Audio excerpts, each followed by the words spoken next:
Why do players keep coming back to certain God of War bosses? Especially these ones. Sigrun, Berserker King Hrolf, nah. But barely returns or just feel exhausted revisiting the likes of Thor, Heimdall, or Odin, who are the literal icons of the Norse saga. It feels wrong that the final boss of a 3-year journey has less replay value than an optional side quest boss of 7 years plus. And one may wonder, is it because of the cutscenes? Is it because the checkpoints are not clicking? Or is it something deeper in the DNA of how we play? So, why do some bosses never get old? Well, let's go find out. I've spent a lot of time looking at why our feeds are still filled with Valkyrie speedruns and Berserker showdowns. At some point, I had to check if this was just in my head. So because I want the response organized, I went into Google Studio AI and asked it to give me a list of the top 3 most played and most featured bosses in God of War 2018 and Ragnarok. I had it break them down by community engagement, replay frequency, and YouTube presence, then narrow everything down to a top 5. And honestly, the results didn't surprise me at all. They just confirmed what we've all been seeing. And the answer kept coming back to the same 3 truths, the things that make a boss truly evergreen. The first one is what I call the interruption factor. The reason we keep going back is actually simple. These 3 bosses offer a pure duel, while most story bosses follow a scripted flow. Here is what I mean. Take the Odin fight, for example. It's epic.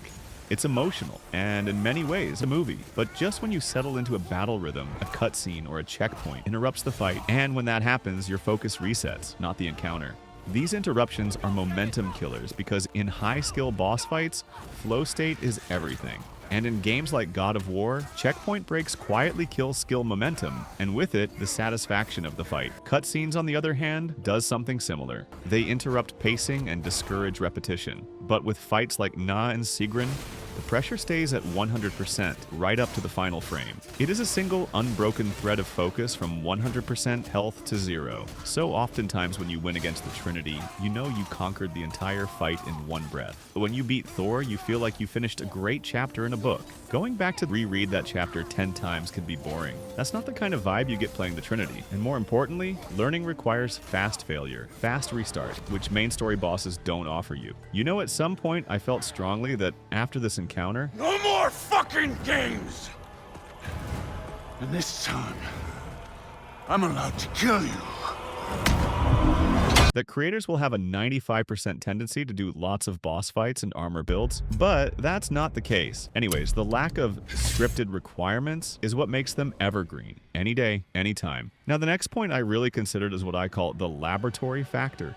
The laboratory factor is where these bosses stop being just fights and become benchmarks. Here's the point. If you're fighting a Thor or Heimdall, as long as your power level is high enough, you'll eventually get through it. That's a gear check. But the Trinity, they don't care about your level. They care about your approach and build. With the likes of Sigrun, Hrolf, and Na, difficulty scales with intent, not progression. The fight doesn't just change. Your approach does. That's why these encounters are so much effective. Story bosses are unreliable benchmarks because their phases vary wildly and is balanced to make sure you scale with checkpoints and cinematic pacing. You can't isolate damage efficiency or evaluate real risk-reward combat decisions. And this is why the community always gravitates back to the same encounters, doing speedruns, no-hit attempts, build comparisons. Because these fights produce comparable results, reward optimization, and punish inconsistency.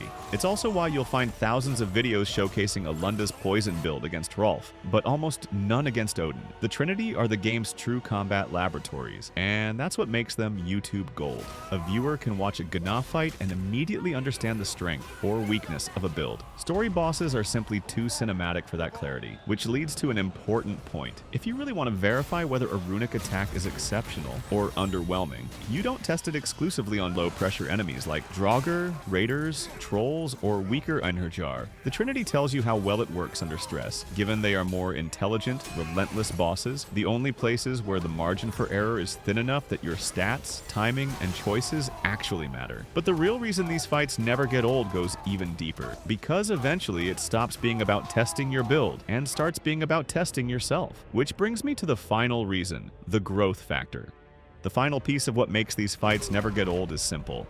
You don't outgear them, you outgrow yourself. On my first playthrough of Ragnarok, I'd subconsciously go to Na for practice. Not because she was easy, but because I wasn't ready for King Hrolf yet. Given my experience with Sigrun, I thought Na would be manageable. I was wrong. She absolutely whooped my ass. Submit! God of no one! For my fallen sister! And this is for mine!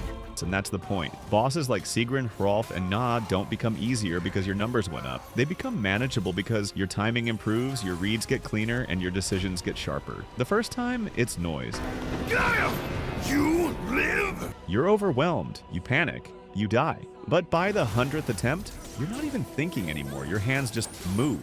That's muscle memory. 15 minutes ago, you were a mess. An hour later, you've outgrown the version of yourself that wasn't fast enough, it wasn't disciplined enough. That's because in story fights, progression carries you forward. But against the Trinity, mastery is progression. You improve by learning patterns, managing stamina, choosing restraint over greed. At some point, the game stops leveling up, and you do. Story bosses like Odin are designed to be defeated. The big Trinity is designed to be mastered. And when you finally see that R3 prompt above Na's head, Oh, Father! No.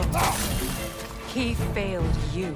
after hours of failure, you don't just feel like you beat a boss, you feel like you evolved. That's why returning never feels the same. That's why speedruns exist. Self-imposed challenges thrive. You're not coming back to win again. You're coming back to see how much better you've become. And that feeling, that's the most addictive thing Santa Monica ever put in a game. That is why we're still here, still parrying and still learning to take on some of the best bosses in modern-day gaming history. So that's why these fights never disappear from our feeds. You may subconsciously follow these patterns without knowing, but that's what it is. Not because they're the hardest, but because they demand the most from us. The Valkyries, the Berserkers, the Trinity, they only respond to mastery. Every rematch is a mirror, not asking, can you win? But how much better are you than last time? Raider! Gna, she's fierce.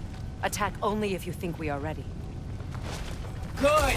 That's why years later we're still here, still fighting, still learning. Because they are the benchmarks for our builds and the mirrors of our growth. Odin gave us a story to remember. But the Trinity? They gave us a challenge we can never forget.